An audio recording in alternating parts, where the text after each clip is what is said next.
Did Edmund's mistake change Aslan? And do our sins change God? Today, special Easter bonus episode of Systematic Geekology.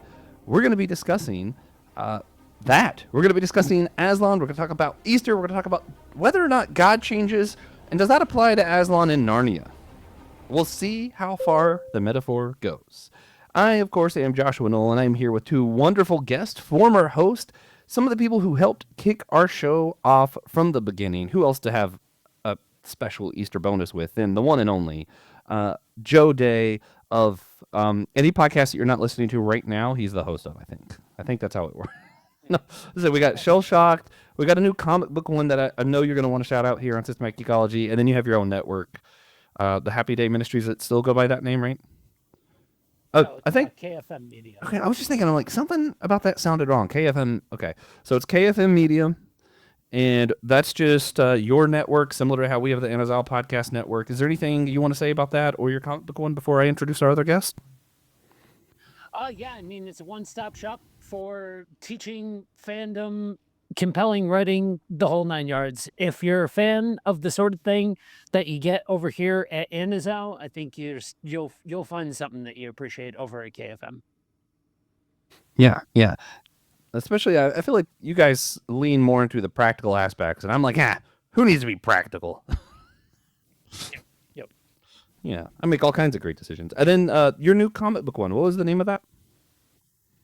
Understanding comics. So the whole idea is that comics can be a big daunting thing, especially now when you also add on the MCU having a million movies under its belt and all of that. There's a lot of people who are interested in the medium but have absolutely no idea where to start. So the whole thing is having conversations to hopefully better understand comics.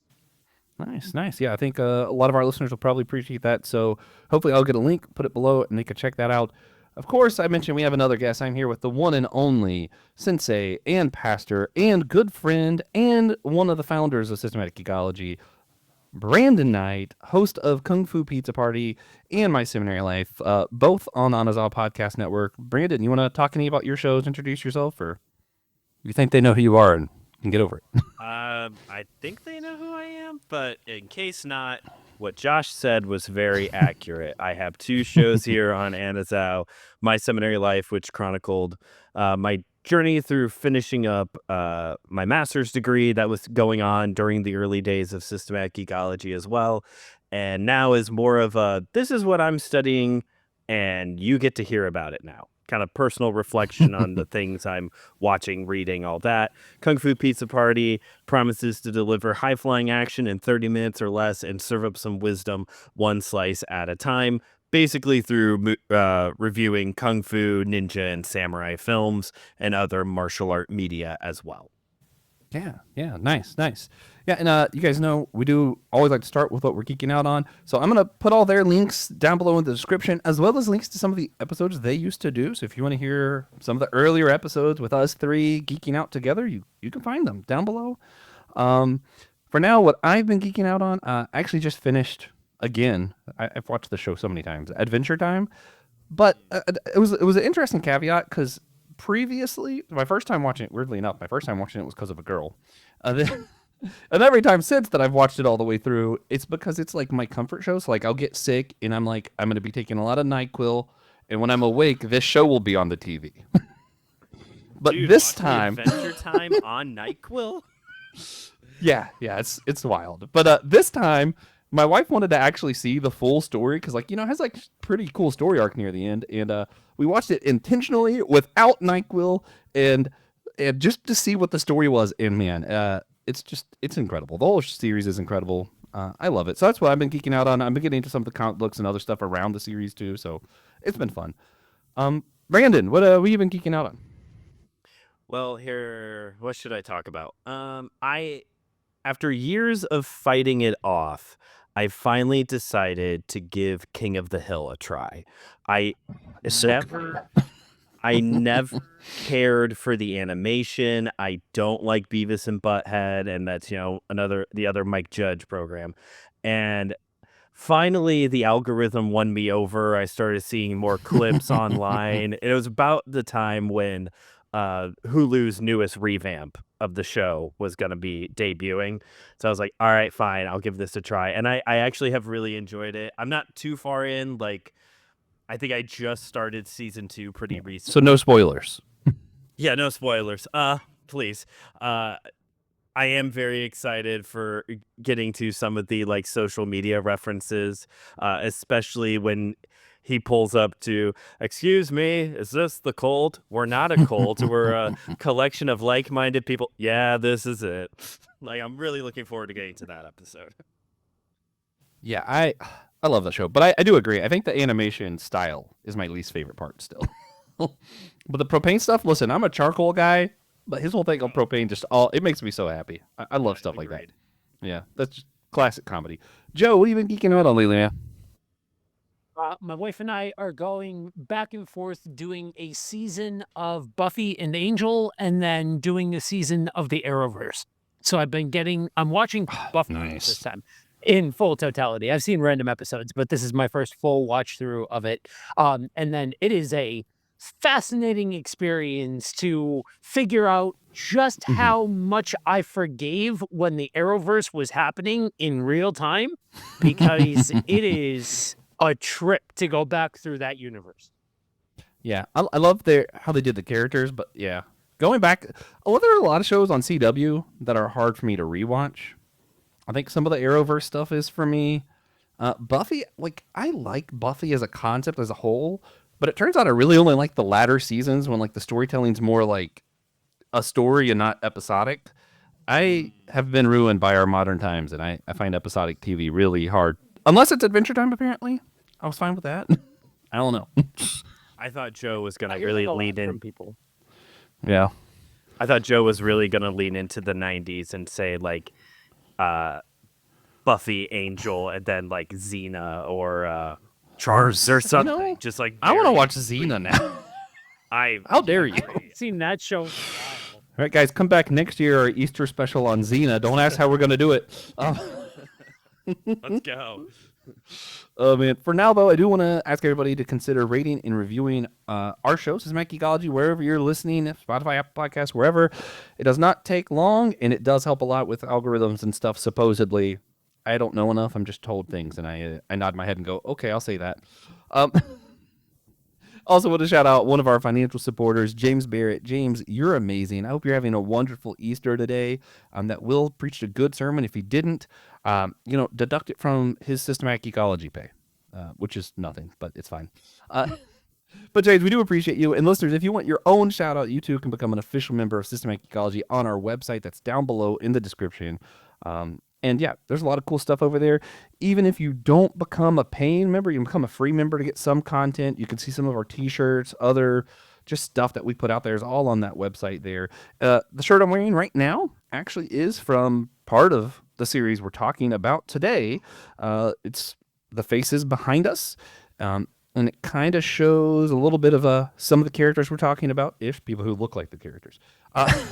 But this series, we're just talking about people who inspired the main characters in some of our franchises. So this is our annual theme. If you want to get that t-shirt, it's also available on the site. Again, I think it looks really good in purple. We don't have a lot of shirts that look good in purple. So if you like purple, this is your shirt. Yeah. Of course, coming up next as part of our annual theme, we will be discussing other Time Lords who inspired the Doctor in Doctor Who. So that'll be on the main feed if you guys want to hear the next episode. I don't know who all's on it, but I'm hoping I'm on it. Should be on it if I'm not. So that's what we have to look forward to. But today, we're going to go ahead and jump right into something a little magical. Talking about, of course, the Chronicles of Narnia, which I'm infamous. One of my bad opinions is this is my least favorite thing that C.S. Lewis wrote. So I brought two people who are better at it to join us. Also, I think I mentioned earlier, the annual theme Faces Behind Us, the playlist for that is going to be in the show notes. I'm also going to include our very first annual theme that Joe proposed and Brandon helped make happen was the Year of Lewis. So I'll put a playlist for that too if you guys want to go back and hear some of our Narnia chats. But, well, I'm going to throw it to Joe because Joe's the big Narnia head in my mind. So, what is your history with C.S. Lewis and with Narnia? And just kind of introduce us to what's going on here.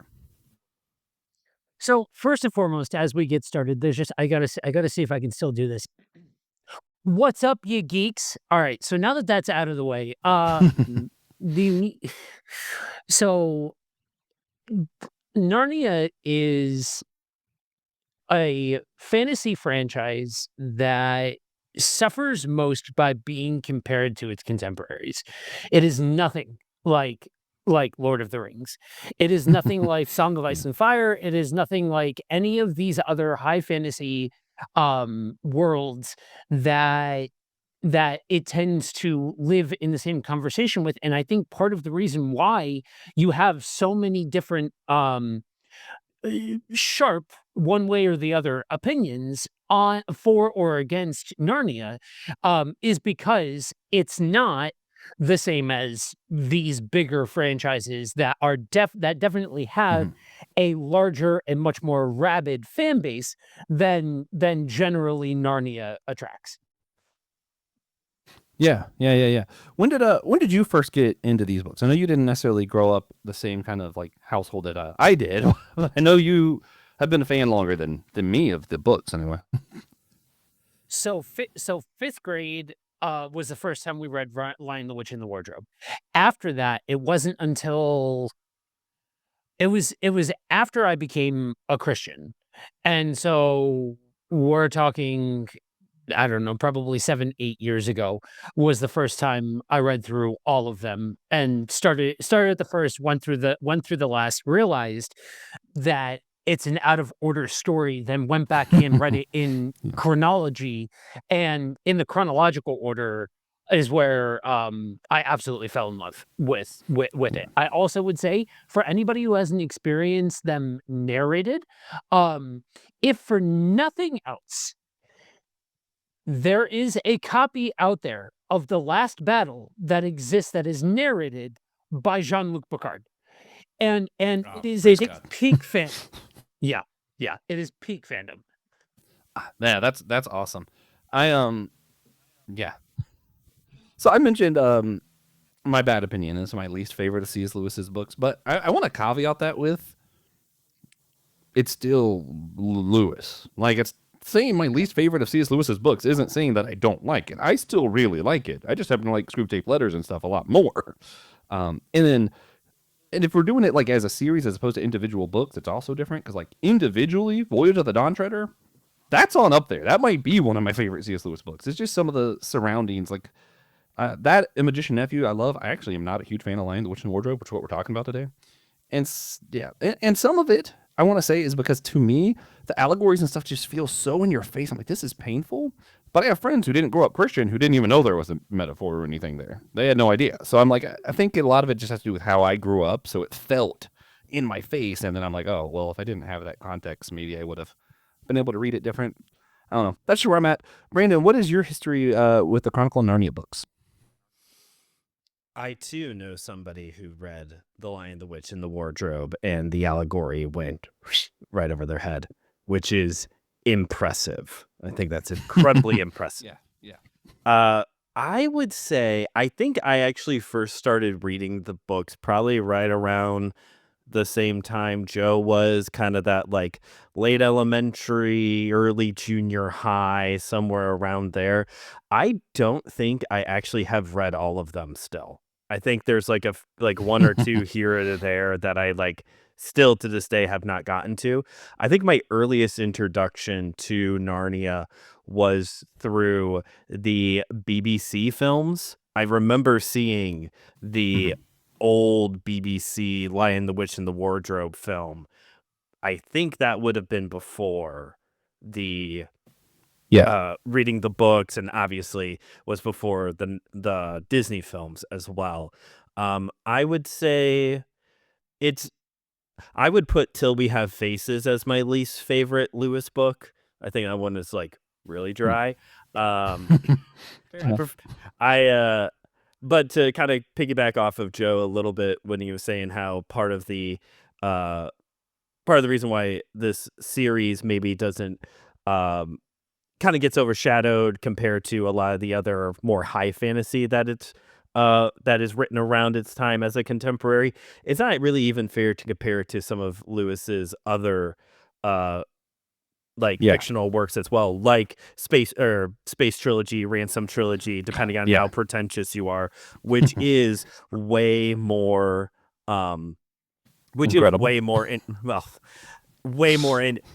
it's much more subtle. It's much more different. It is written for an older audience than what Narnia was written for. So yeah, just to kind of carry off of that a little bit, even within Lewis's works, it's not even really fair to compare it to other things, which is crazy though, because I feel like the average person, Narnia is still going to be the thing that they know C.S. Lewis for, rather Yep. than the other stuff. Yeah. I do want to throw out too before we get to our next question, because I feel like I want to just throw out there that there are a set few books that were tainted for me personally, and this is just like personal bias stuff. So like, I don't know, I feel like I'm just justifying myself a lot. Maybe I don't need to do this, but it's fine. When I got assigned books to read in school, back when ADHD isn't real, then I couldn't finish them, so I just got aggravated at the book instead of myself. So this also fell into like that thing where like I tried to read it, couldn't read it, got aggravated. This was dumb. But then later on, when I was able to start like focusing better, and I learned some of the like habits and stuff that I need, started taking medicine, can read better.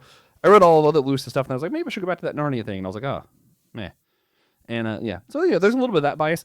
It's similar to like Hunger Games. My bad opinions with Hunger Games too. Like I can't stand them, and I know it's my fault. I went in thinking that it was going to be about cannibalism and giant violent stuff, and then I was like, oh, there's one person who dies over an hour into this film. This is awful. Expectations can ruin stuff. I will join you into that brave night and say, you know what?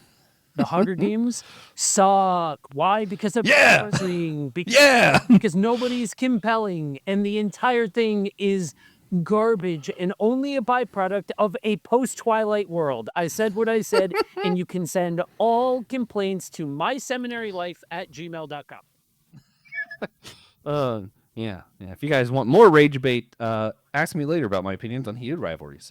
So for now, though, I think everybody, for the most part, knows what Narnia is of some sort. Maybe there are a few who don't. So instead of just like, hey, we're going to explain something that people have already heard a million times, I want to hear you guys and myself give the worst explanation you can of Aslan's story in The Lion, the Witch, and the Wardrobe. Just the poorest explanation. And I can go first, give you time to think about it if you want. My version would be an all-powerful lion put some children into unintentionally let children be part of a giant war, risking their lives, and then died. Well, no, here we go. Unintentionally put children's lives in danger, then used his legal prowess and his knowledge of law to save them from battle. I think that's a pretty terrible explanation as far as things go. Joe, what's your bad explanation of Aslan's story in Lion, the Witch, and the Wardrobe? A British kid almost gets killed over Turkish delight. We have cruelty towards animals, and then the animal gets off on a technicality. Love it. All right, Brandon, worst explanation of Aslan's story in Lion, the Witch, and the Wardrobe. Turkish delight kills lion? ? Oh God, I love it. Simple but effective.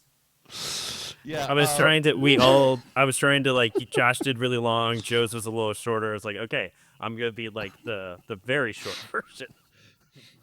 Yeah, and if TJ was here, it would be lion good. Does anybody want to clarify any before we pass on, since we did bad explanations, or are we going to let that sit and expect our listeners to be smart enough to know what the story is? I think. Okay.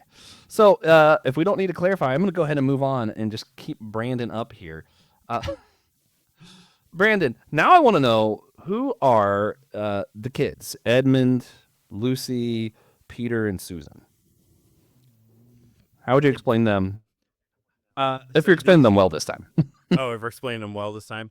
Okay, so it's World War II, and we're trying to get the kids out of the bomb area. And these are 4 siblings: Peter, Susan, Edmund, Lucy. I can't believe you said their names out of order. It made my head hurt.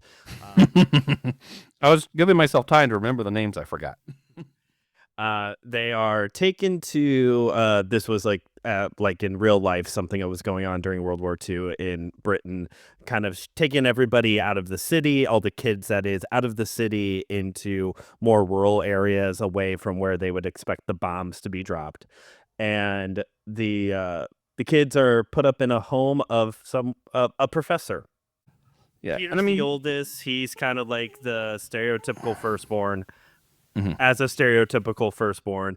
Susan has an interesting character arc that is unpacked later on. She's kind of just Mhm. there in this story.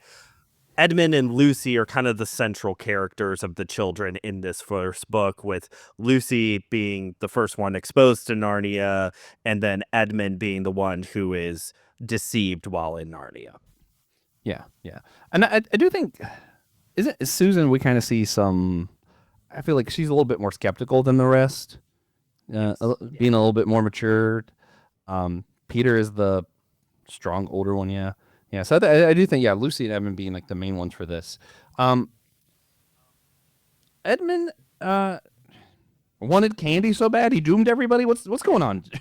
Like what? How does this make sense? Because it sounds out of context really silly. I mean, even in context, it's still kind of silly if you don't know what Turkish delight is. Which I Think she do.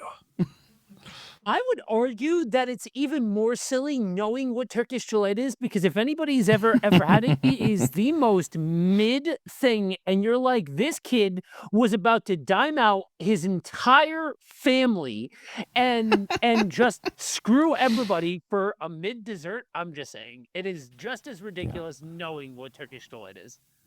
So what is it that causes Edmund? You're doing a little brain refresher. What causes him to say, "Hey, yeah, let me make this deal, dooming everybody for this candy"? Is he just hungry? Does he just have a sweet tooth? Like what? What makes him decide that this is a good idea? So Edmund is the for as much as Peter is the stereotypical like man of the house sort of eldest sibling, um Edmund is very much the stereotypical bratty younger brother who's very self-centered, very concentrated on trying to prove that he is, quote unquote, more of a man than Peter, even though like as a child, he has no idea what he's even saying as far as being like more of a man. But he is very much jealous of Peter and feels like he is the black sheep out of everybody. And so along comes this witch who promises him this thing and promises him power, and all he has to do is bring her the siblings, because everything at first seems like innocent enough, and so she's like preying on the fact that he is a dumb child and he is very self-centered, so he is seeing right in front of his face no further, Mhm. and using that to like manipulate and coerce and all of that sort of stuff. And then you kind of get this shift into the other shoe dropping of like, no kid, you don't understand what kind of trouble you're in, and like that now he has no choice but to Mhm. follow until Aslan comes in and like saves the day and all of that sort of jazz. But it's basically a scaled down version of tempting somebody with power or with what they wanted. You know what I mean? That Mhm. temptation, that tempting fruit, if you will, if you really want to like try to stretch out Christian metaphor Yeah. as thing as far as you can get it, sort of deal. And he realizes the error of his ways once he's saved by by Aslan. Yeah. And the way Aslan based it, so the whole world is like a lot of magic. There's a lot of rules to the magic, and the White Witch and Aslan both kind of know a lot of these rules, and the kids are just kind of there. The witch seems to be worried about the presence of these sons and daughters of Adam, and yeah, all that you said happens. Aslan really does, just through knowledge of law, go, wait a minute, I know how to break this, and he ends up he ends up dying on a stone tablet, coming back. You see a lot of like magic things happen, and then the witch has that oh crap face and knows that it's going down. Giant battle ensues. Of course, Aslan and them win, and then there's several more books. That's never the end of the story, right? I'm just curious, how does Edmund's choice actually impact Aslan? So we're talking about the faces behind us. I find it really interesting. Is Aslan only doing the sacrifice because of Edmund? Or is he gonna do it anyway? Brandon. So can I real quick before you jump in, Brendan? I want to be super pedantic here and be that Narnia nerd Perfect. and say it is sons of Adam and daughters of Eve.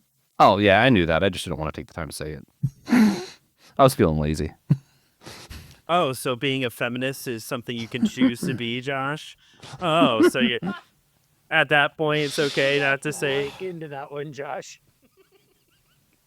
Anyway, I didn't even have to hit you with the chair. You just like turned into it on that one. are we gonna talk about? Yeah, I'm just gonna keep dogpiling on you. Okay, so the question is, in Narnia, was Aslan just going to die for Edmund because of the situation, or was Aslan always going to die? Is that the question? Or whatever he did. I don't know if I'm gonna get to the death stuff in a second, but like that whole event, dying, coming back, whatever it is that makes the magic happen, does he still do it without Edmund? Does he still do it without Edmund? Okay, so this is something I've been thinking a lot about as we've been going into this episode. I have heard from one of those thick theology books that I've read for a class, and like thick, like really long, not thick, like the good kind of thick. One of those thick theology books I had to read was talking about how what we see in Narnia is, I'm trying to remember the exact term now, but kind of this atonement theory where Jesus is replacing us in a way. It's like the devil has ownership of us. And so Christ's sacrifice was a replacement to get us back from the devil. Not necessarily, yes, dying for our sins, but not necessarily in the way that you may typically hear in an evangelical church kind of thing, but more of the devil owns you, and so you are being bought from the devil. And that is more so the style that we are seeing here. I will say this as a level 1 rank amateur Lewis person. I don't think that was C.S. Lewis's intended purpose, was to communicate this kind of atonement theory. I think it just works for the book. We were kind of poking fun a little bit at the just how like on the head a lot of the theology is in this one. I gotta say, I love the death and resurrection of Aslan. I love the stone table. I love the stone table being snapped, like all of that. And then just like Lewis's just like such a comfortable use of the word magic throughout all of this. It is a deep magic. Do not quote the deep magic to me, where I was there when it was written in my best Liam Neeson, which wasn't very good. But so I don't know if that can get us started or not, but I know that part of what's going on here is kind of this like bargaining aspect. And if we're going to run with that theory, then no, Edmund has to be there in order for Aslan. Aslan has to offer himself in replacement of somebody in order for this kind of scenario to work out. So I'll set it there, and then you guys can like take it from there. So that gets us to the next question, actually, because I was going to ask about atonement theory stuff, because I don't know if I'm misremembering the book, but I feel like it's a little more ambiguous. Like, I've always was a little curious about this, because it doesn't seem like the White Witch was, if you die, I'll give you this. You know, like, I don't remember it being like that.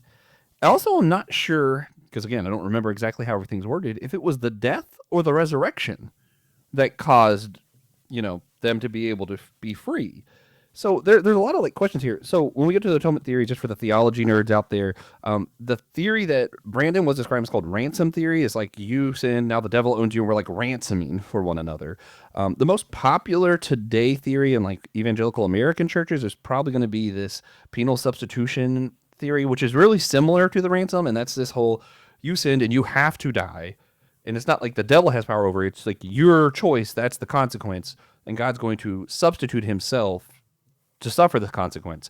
I myself am more of this Christus Victor model, would be kind of the closest I think I come to when it comes to atonement theories, that I think what's happening, and we go to like the real Easter story. I don't know about Aslan, but I think that Christ literally defeats death. He defeats sin, the grave, all of that, and we can share in the victory rather than, oh, God owed something to Satan, or, oh, we were going to die, and he was like, I guess I'll die for you. Like, I think it's more of a victory story. Yeah. Okay, Joe was dying to say his part. Yeah, I'm glad that you went first, because it ties in, it gives a space to separate out the two topics. Because I think one of the reasons why The Lion, the Witch, and the Wardrobe gets the rep that it does, and why by proxy this book is what informs a lot of people's opinions on Narnia as a whole, as being this pseudo-Christian, allegorical, every bit has a tie-in sort of misnomer that some folks have, is because it plays with all of the puzzle pieces, just not in the way that you should be drawing a clear-cut comparison one for one. But to jump back to the theology portion of it first, yeah, I would say, I mean, somebody who cares a lot more about the particulars and what you would classify things would have a much harder opinion on whether or not it's PSA or ransom, and in terms of the way that that atonement works and is played out in Lion, the Witch, and the Wardrobe. I think for the most part, I would agree with the way that Josh laid out the different atonement theories. I think there's only so far that you can get into it when you're talking in terms like we are right now. But I would absolutely fall into the same camp that that Josh does, simply by proxy of, it is this picture of of atonement that has either a ransom being paid or a substitution being made, relies on several key misunderstandings that to me have spun off so many bad thoughts either way. I've seen like well-meaning heresies born out of a misunderstanding about atonement, because they heard it the wrong way, because they heard it in a way, and it's a response to the Sunday morning model. It's trauma. It's just a cycle. It's just a cycle of trauma. That's all it is. And likewise, you have the institution promoting something that is predicated on the idea that you are a piece of crap, and that you're no good, and that you are all of these things, and that because you pissed off God just by existing and having a pulse, then Jesus had to save you from your sins. Is everybody in the church going to say it the way that I just did? Absolutely not. But extrapolate out the thought process and do the research for yourself, and ask the big questions on what something like PSA is telling you, versus what something like Christus Victor is telling you, because it more aligns with everything about what we know including up to the point of resurrection, and including the Old Testament, and including, because, oh crazy, it's one continuous narrative that ultimately leads to Jesus, and you can't separate any of these out to try and custom fit an atonement theory or some principle about God that neglects a different part of Scripture. Okay, I'll stop preaching.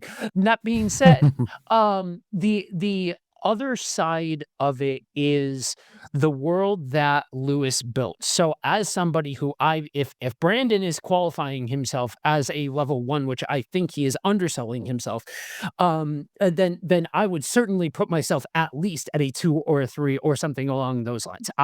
If I And I'm go 0. to school and get if I could go back to school and just get some degree that doesn't, like, it's not going to help me in anything. It's literally just classes that I want to take.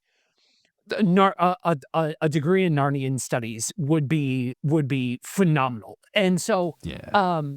what we have here is a custom build of and words mean things, and we could talk about this another time if you want to, but pagan, Wiccan, Christian, different aspects and pieces Mhm. of different belief systems and structures, and I'm not being exhaustive when I say that, but you have this prophecy of the sons of Adam and daughters of Eve. So in order to understand that, you need to understand that humans have always been intrinsically linked to the background of in the goings on of Narnia, that they were destined to be kings and queens of Narnia and rule over Narnia. Like, you got the why am I blanking on the Emperor Beyond the Sea, and then Aslan, and then the kings and queens of Narnia. And so the Pevensies, the four kids, they are not the first in terms of lineage, but there is this prophecy that the rule and reign of Jadis, the White Witch, will be broken upon the entering of the sons of Adam and daughters of Eve. And so now you separate out what's happening into a context of a larger mythos, where there is a prophecy. Now, are we going to take it as far as to say that by all of what I just said, I don't know, the metachlorians came together and birthed Anakin? You know what I mean? Like an Yes, correct. inevitability sort of deal. Like is that if that's what we're saying? Okay, I would go as so far as to say that the story doesn't explicitly say it, so you can argue it from either position. I just think you would have to come strong if you're going to try and convince me that it was a definitive, these 4 kids were created for this exact purpose, and it had to be Edmund specifically that did it, versus these 4 kids fit the bill. And Yeah. and this one falls away, and this magic, this law, was written into effect, where if this series of events happens, then this is what you do, right? This is what Aslan can step in and do in this situation. And the way I read it is less of, in all of this, it has to be that one of the kids are going to screw this up, and the whole thing is going to have to happen, and Aslan's going to have to die and come back. It's less that and more this prophecy happened, and then this other thing also is true, and more than one thing can be true at the same time. And during this thing happening over here, then this other thing happened, and so we can slot that in. And because of that, Aslan dies, comes back, the whole 9 yards. Yeah. So, a couple quick things. So C.S. Lewis and Tolkien were like really good friends. So the fact that I know Tolkien and I know Lewis, and the fact that I know Tolkien believes everything was created good does make me think, I'm not sure that Lewis meant the ransom theory or I don't know. He might have, but like that's part of why I've questioned his motives there. Especially when you go back to Magician's Nephew and you see how Aslan's creating everything in song, and I'm like, I just have a hard time piecing those two together. So I'm thinking it's just one of those stories allow us space to be a little bit more ambiguous, and that's why fiction's awesome. I'm going to go ahead, since I know we need to start wrapping up. I'm going to throw this next thing to Brandon, and I'm going to open a huge can of worms after I said we need to start wrapping up. Because that's what I like to do. As I've got to know more open and relational theology people, I might be one, I'm unsure. And, meeting more of these people, and some of this, there are some theology ideas out there that's basically this whole thing of like, God is affected by us the same way that we're affected by God. It's a relationship. Not saying that God's attributes change, but that he reacts to us. And they'll point to parts in the Bible where it says God changed his mind, God did this, different things. And I think the idea is that we don't really have free will. We don't really have any of this stuff. And it's all stacked on top of each other kind of deal. When I look at Edmund's story specifically as one of the faces behind Aslan, one of the things that stands out to me is, yeah, Aslan did an action because of Edmund that, yeah, he would have done for someone else, but it was because of what Edmund did. Like, Edmund's action still did have an impact on Aslan. And then later you'll see that what Aslan did had an impact on Edmund. When we go to my favorite book in the series, we see this guy named Eustace, who is absolutely worse than any of the other kids, way worse than Edmund ever was, in my opinion. But Edmund is the most compassionate towards him, the most understanding that this guy's awful. He ends up becoming a dragon, and Aslan ends up saving him too. But I'm not sure that Edmund could have been there for him in the same way. And I think that would have fundamentally changed this story as well as the final battle, all kinds of other stuff. If it wasn't for Edmund did something that caused Aslan to react, that caused Edmund to change again. So it's like kind of, I don't think we're ever just a one-way influence. So I think it's a little bit of both and in the story anyway. Who knows how that applies to Jesus? Brandon, how do we look at this? Do we think that, like, just kind of like how we see this with Edmund and Aslan, this kind of push-pull relationship, is our relationship with Jesus similar? Is it like what we did caused Jesus to do something and then we're just reacting to what he reacted to? Is it like a normal relationship? What's going on in your mind? Well, first I have to address something that's going on in my mind from what Joe said there a moment ago, because Joe, like me, has this tendency to slip in geeky terms where they don't need to be used, but it's just, you speak the language and it happens. And he said the phrase custom build to describe Lewis's building of Narnia. Yeah. And now all I can picture is C.S. Lewis bent over with a paintbrush painting a Warhammer 40K character. Like, that's all I can picture now. Okay, so to oversimplify and oversummarize Josh's question, basically what we see in Narnia is Aslan and the children and beyond, with like Eustace, who is, say it with me, useless. Eustace is useless for at least most of the Voyage of the Dawn Treader. We see this kind of like push-pull, as you're saying, of the children are doing something, Edmund, Eustace, and this causes Aslan to intervene, and the children are changed as a result.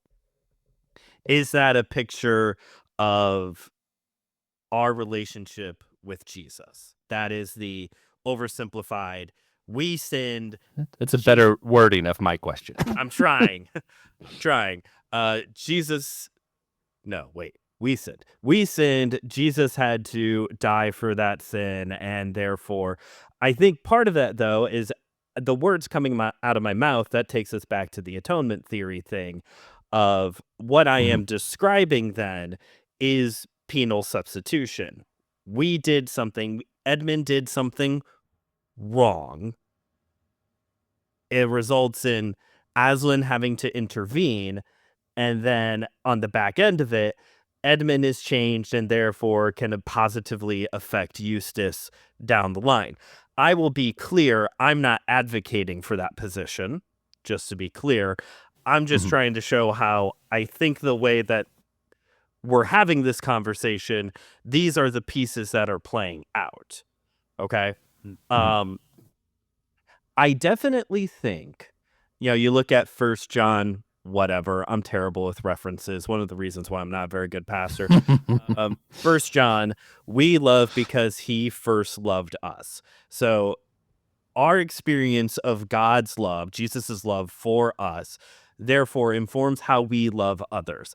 And obviously this also goes to the Holy Spirit's involvement in, the fruit of the Spirit, love, joy, peace, I would say that love is not the only one that we experience from God and therefore then can give out to other people. I preached a sermon on Genesis 50:15 through 21. That reference I know because I just talked about it. And this is the Jacob has died. Joseph and his brothers and his family are all reunited. Jacob has died. The brothers are like, oh no, Joseph's going to kill us all now because dad's gone. And it says in the text that when they come to Joseph seeking forgiveness, Joseph forgives them and speaks kindly to them. And so what we see in that text is that we're not Joseph, we're the brothers. If anything, what we see in the life of Joseph in his relationship with his brothers mirrors the parable of the prodigal son, of the son going off, doing his thing, basically wishing his father was dead, and then having to come back to his father to seek forgiveness and offer himself lower than what he should as his own child, and the father accepts him. It's almost verbatim the same thing with Joseph and his brothers. And it is his kindness that reconciles this relationship. And therefore, Joseph serves as a picture of God's kindness to us, reconciling us back to him. So I definitely would agree that what God does impacts us in a way that where his specific characteristics, love, joy, peace, kindness, grace, mercy, justice, the whole bit, all of the above, how he demonstrates that to us, therefore then changes how we do that towards others, or at least it should, despite how the rest of American Christianity works. But that's something for another show to work on. Yeah. Whether it's we did something and therefore God has to respond to that, I'm still trying to work out on my own, if I'm being honest. Right now, I've been reading the book of Exodus, and that does come up a lot. What you said earlier and God changed his mind, and God remembered. And it's like, it is very relational. The book of Exodus is hyper relational. It's God stepping into the story of Israel and saying, okay, I'm going to make this more personal now. What we're doing here, I'm going to make it even more personal than my relationship with Abraham, Isaac, and Jacob. And so from the lens of, I guess I would say two perspectives. Narnia is a book. Lewis can write what he wants. And so, yeah, it is quite obvious that the actions that the children do directly influences the Jesus character. Yeah. Scripture, to me, as I'm working my own faith out, it's way more ambiguous to me than it used to be. I did come from the whole, well, God didn't really change his mind. He was going to do this all along kind of perspective. That was what I was raised in. To me, that just seems like too simple of an answer. Like we're scared to maybe sit with the idea that God does change his mind, or that even that our actions make an impact on him. So sorry, that was a long-winded answer for here's one thing, and I don't know about the rest, but hopefully Joe can save us all now. I give you a really complicated question. I'm going to speak my piece and let Joe take us home before we finally do the actual wrap-up here. Just because, Joe might have smarter things to say than me, and I don't want to go after Joe. I want to mention, since just on the basis of what you were talking about, I think I have flip-flopped. I'm still working it out, mind you. I just want to, asterisk everything I say. I'm always I might be changing my mind. But I think I flip-flopped a little bit on this, where I think, I did grow up in that whole, this stuff's literal, this stuff's not. And the parts that were literal was God's the same forever and always, past, present, future. God's always exactly, whatever. And then the stuff he changed his mind, that's not literal. And I think, and mind you, I don't believe in biblical inerrancy anymore. So if you guys want to trash everything I say, that's cool. And I also want to say, on our network and even on Systematic Geekology, we have other hosts who do believe in biblical inerrancy, who do follow substitutionary atonement stuff. And I love them. I treasure them. I just disagree with them, right? And when it comes to this, it's not that I think one's little and one's not, but I think when we're talking about God being the same forever and always, I think we're talking about the characteristics of God, who God is. And I don't think that changes. But when we say, like, yeah, God changes his mind, that to me makes sense, because I don't think God knows the future, because the future doesn't exist. So I don't think there's a way to know the future. And that's going to get me in trouble, but we can debate that on a theology podcast sometime. Because a lot of how we interpret the Bible when it comes to prophecies are just funky and weird. Anyway, the stuff like God regretted at the flood. He's like, I regretted making humankind. Like, I feel like God is actually reacting to what we do. Now, to me, I would say Jesus, not on the cross. That's not when he paid the debt for our sins. He died and he came back because he defeated hell and the grave for us. Like, I think that victory was done because we basically enslaved ourselves through our choices, and he still came and won. And I think he did that for us. And as a reaction, I'm celebrating that victory, and I'm trying to help others share in the victory of Christ. And that's pretty much who I am as a person, is because I'm reacting to what Jesus did there. And I think that reaction to one another between God and man, yeah, that relational aspect, that hyper-relational stuff in Exodus, I think all that is literal. It's true. But I also think God doesn't change his characteristics. So that's where my liberal friends can be mad that I still like immutable. That's God. And my conservative friends can be mad that I'm like, he changes his mind, and everyone can just be mad. And then Joe can save us with some profound wisdom after I sound stupid. So going back first and foremost to the story that we've been talking about, I think one of the things that Lewis does better than Tolkien and really any of his other contemporaries is he's very good at mythology Legos, where he will take aspects and pieces from different belief systems and bring them together and use them for an overarching story. I think part of the issue that I have with the way that the way that Narnia and this whole story gets used as a stand-in for thinking about PSA or ransom or something along those lines is it's closer to a victory than it is a than it is a Edmund did something wrong expressly, and because of that, Aslan needed to die. We also don't. I would not be as confident as Brandon is about simply stating that the children's actions affected Aslan. I don't know. I don't know as I see it as Mhm. a, as vividly. Though I see where it could be. It's not one that I've got a solid opinion on one way or the other.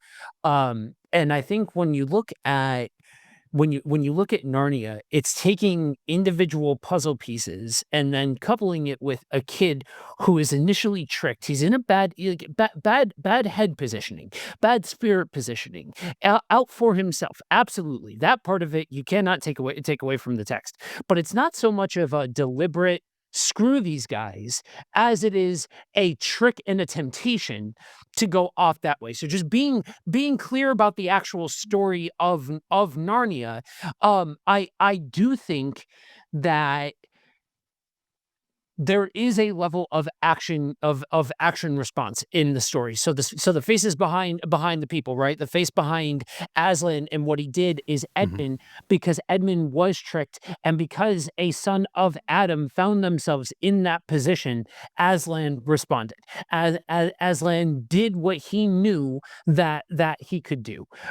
People who want desperately to find the theology in that moment Mhm. and try to extrapolate out what something exactly looks like and says, then I tell you that you will be scratching your head, because it is part of a couple of different things. It is not one clear-cut thing. So I agree with Josh that even though I will be very open about the puzzle pieces that that Lewis is working with, that I do not think that his exact goal was to show one atonement theory, because there are individual aspects of different atonement theories and different puzzle pieces, and you also cannot lose track of the fact that we are talking about paganism and witchcraft as well, very openly, and that influences the entire conversation too. So I would just like to say, for all of my high-minded theology brothers and sisters that so desperately want to comb this and drudge the depths and beat this thing until it's senseless to make whatever you can make of a hyper-progressive or a hyper-conservative point of view. Chill out, bro, and just enjoy the story. That's all I'm saying. Just take in the entire mythology of the Narniad and experience something that has a lion singing it. Dude, just shut your mouth, close your eyes, listen to somebody narrate Aslan bringing the world into existence. It'll change your life. It is an amazingly beautiful piece of art, in my opinion. As far as where does this intersect, and where does this, is this a reflection on our relationship with Jesus? I'll go Sunday school first, and then I will take my rightful position as being the heel of the group. I mean, responsive love is responsive love. The Bible says it, and we wouldn't know love if we did not experience love. So from the divine to the human, that part of the road is clean and open. It is a beautiful picture when we get to love our neighbors, and I do mean that as a filthy liberal. That your neighbor, who's your neighbor? The answer is yes. I don't care how you read the Good Samaritan, because there are a couple of ways of reading the Good Samaritan. It all lands you in the same part of town, and so like caring for everybody and anybody with all of the asterisks. I cannot sit here and pastor everybody on what it means to love without destroying yourself right here and now. But yes, that part of it, I wholeheartedly agree on. The other side of the street, I'll play the heel, because I think a lot of what I hear in general, and there's multiple flavors. For anybody who doesn't otherwise know, there's multiple flavors that stem off of this very topic right here. Most, if not all, of what I've heard is a very heartbreaking, very, very sad trauma response. Because remember what I said before, from jump, from the churches, from the trenches, from evangelicalism, but there's that word, evangelicalism. It's a house of cards on words and concepts that have already been divorced from their initial meaning, from what the text says that they are, or what a dictionary says that they are, and they're all front loaded with our own presuppositions and our own read-ins. And if you do all of that, then you can very easily end up in a part of town that says, oh, well, this is literal and this is figurative, and it doesn't matter where you land, because you change those dials. You set that setting just a little bit either direction, and you get into an entirely different belief system. So I'll go to the same parts of town that you guys want to play in, and say, okay, then I challenge you at the level of how it would have been understood by the source audience. Because part of what you guys are saying, I fundamentally believe, is a Western read into the concept. I think it is something that we deeply want as Westerners, and we think of it in a post-Enlightenment model, and we think of it in terms that lead us to this point of saying this is literal, this is figurative, without missing, while or let me say it like this, without taking the proper level of consideration to asking and focusing on what the purpose of the text, not what it is, not what this individual thing is. I have met beautiful souls, wonderful people, by every standard and measurement, that believe that God changes on a whim, that God will change his mind at the drop of a dime with a compelling argument from a human being. Okay, cool, great. Just like I have met really, really terrible people who are just so ignorant to other parts of thought that fall into that same category. And the same goes with the other side of the coin too. So we can villainize or say this perspective is right and that perspective is wrong and all of that sort of stuff. But ultimately, at the end of the day, I guess I say, even though I am a heel in saying no, I don't read God changed his mind in the sense. I think it's trying to convey a point, not say something hyper specific. I still say it's all open-handed. Every single bit of it's open-handed in anybody. I don't care if they're open and relational or penal substitutionary atonement or free will or not free will or predestination or whatever other category hovers around this topic. If anybody's coming to you saying, "Thus saith the Lord, I got it figured out," then I challenge anybody. Come everyone and come strong, because you're talking about something that you actually cannot be fully convinced of. There's not enough information. It's not the point of the text.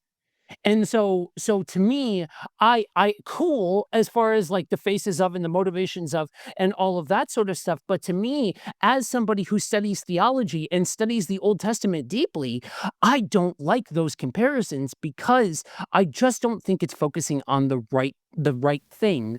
And it's the same thing that would get you to any one of these different arguments, right? Because you can argue about creation, and you can argue about the flood, and you can argue about Adam and Eve, and you can argue about whether or not the Sodom and Gomorrah was real, and why, and this and this and that, and you can argue about all of this without actually taking time to consider what the point of the text is. Yeah. And of course, that's where we're always going to disagree some. I do a lot of study of the Old Testament and background and stuff. And I'm like, that does seem like it's part of the point of the text. And someone else is going to say different. And that's why you go to theology podcasts, you get your theological resources, look stuff up yourself, do some of the work. I like Thomas J. Ord. I disagree with him on a lot of stuff, but he's developing a systematic theology of love is the book he's called it. And that's where you can see some of that perspective. You go to like Wayne Grudem, some of the other people, you'll see some of this other perspectives on that kind of stuff. And always go to your Bible. There's lots of commentaries, biblical resources that, love pointing people to that stuff. And Can I say something about that real quick? I Yeah. can say something unpopular here real quick. I don't really like systematic books personally. Like I don't like any of the systematics. I don't care. Like I don't care what your origin point is or what your leaning is or whatever like that. Because I think every single one of them is trying to push it through the lens of a very specific presupposition.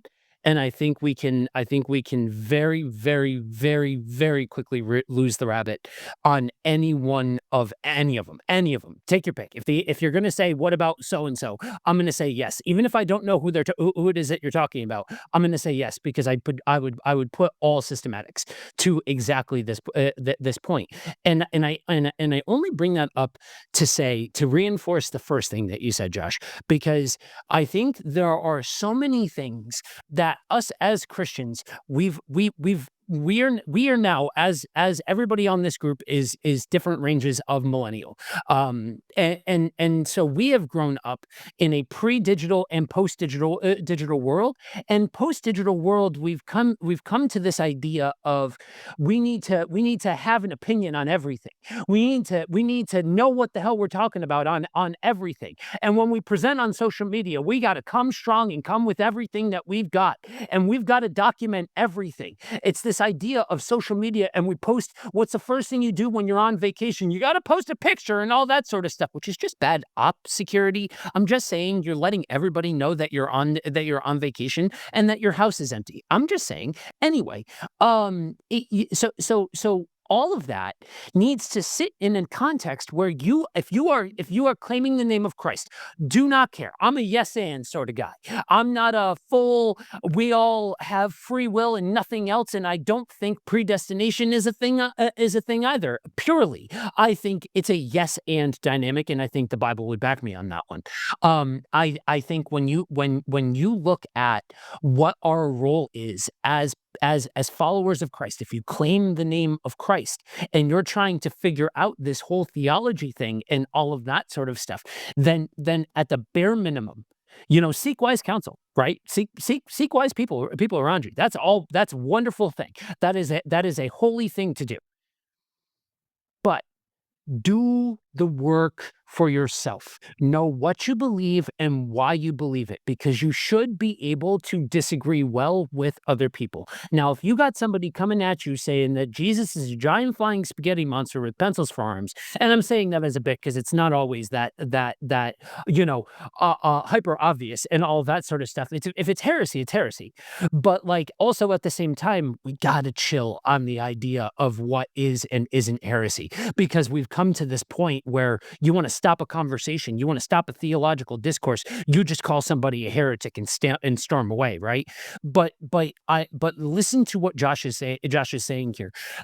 Put in the work to discern these things for yourself and take ownership of your beliefs. Don't take it from me. Don't take it from your pastor. Don't take it from your favorite theologian or your favorite podcaster. Take it for yourself, because there are so many tools to be able to learn on your own, freely available to you. Yeah, yeah. Try really hard not to chase the rabbit because we're already pretty well over time. Just say I do disagree about the systematic theology stuff. I think you should read as many of them. Our network, Run Us All Podcast Network, for those wondering, we're all about honestly engaging, and I don't think Joe would disagree with this part. I think you should find as many different perspectives as you can, learn what they are, and honestly engage with them. Whether you agree or not, you should at least be able to engage with other perspectives. That's what we're trying to do here, and hopefully we can continue to do. And yeah, we're gonna go ahead and wrap this up. But I want to urge everyone just to think, like Paul said in some letter. I'm not the pastor here. Paul said in some letter, he forgives because he's been forgiven so much. And I think that's what we see in the story of Edmund, and that's what I feel in my life. And I hope you guys also feel the same if you're out there listening and you haven't accepted Christ into your heart, all that stuff. Go listen to Will's homily. That's on the network. And, love Jesus and know that you are loved. You have been forgiven much. And it's now our turn to go out and forgive others and show compassion and be like Edmund to Eustace and all that stuff. So we're going to wrap this up now. All the preaching sermons aside, it's Easter. We're allowed a few extra of those. But without further ado, I do have to get some recommendations going, and I'm going to start because you guys triggered recommendations for me. I'm going to recommend 2 songs, weirdly enough. Christian songs. Guys, this is weird for me. I don't recommend Christian media usually. But there's a song, Deep Magic, by John Mark McMillan. You guys used the phrase a couple times. It's used in Narnia. And yeah, this song's incredible. I like John Mark McMillan, and he does a really good job of kind of showing like this thing that we call our faith can be mystical. Magic isn't necessarily a bad, scary thing. Sometimes it's okay to just embrace the magic of what Jesus has done for us. So I think that's an incredible song. Also, one of my favorite songs to listen to in January and February, which is when we're recording this. Reliant K has a song, Always Winter, Never Christmas. And that always makes me think of Narnia with the White Witch and how it's always winter, but never Christmas. And it's a great song. So check those 2 out if you want. You don't have to, but I recommend them. Brandon, you any recommendations for people out there? As the one person who likes Turkish Delight, go get yourself some Turkish Delight. Apricot is the easiest flavor to get. Rose is my personal favorite. Not too big of a pistachio person, but, go that route. Fair enough. All right, Joe, bring us home. Chewing on cud. What is the matter with you? I'll say that is absurd. Y'all, I'm gonna take it in an entirely different direction. If you are the type of person who appreciates the yesteryear of gaming and you want to experience a different take on the early days of Pokemon outside of the mainline games, then I would strongly suggest to enter into the ROM hack world. There are a million ROM hacks out there. I'm in the middle of a replay through a ROM hack of Gen 2, and it's really cool to see what people do to expand on what was largely primitive at the time, to create entirely new worlds using mechanics that we already know.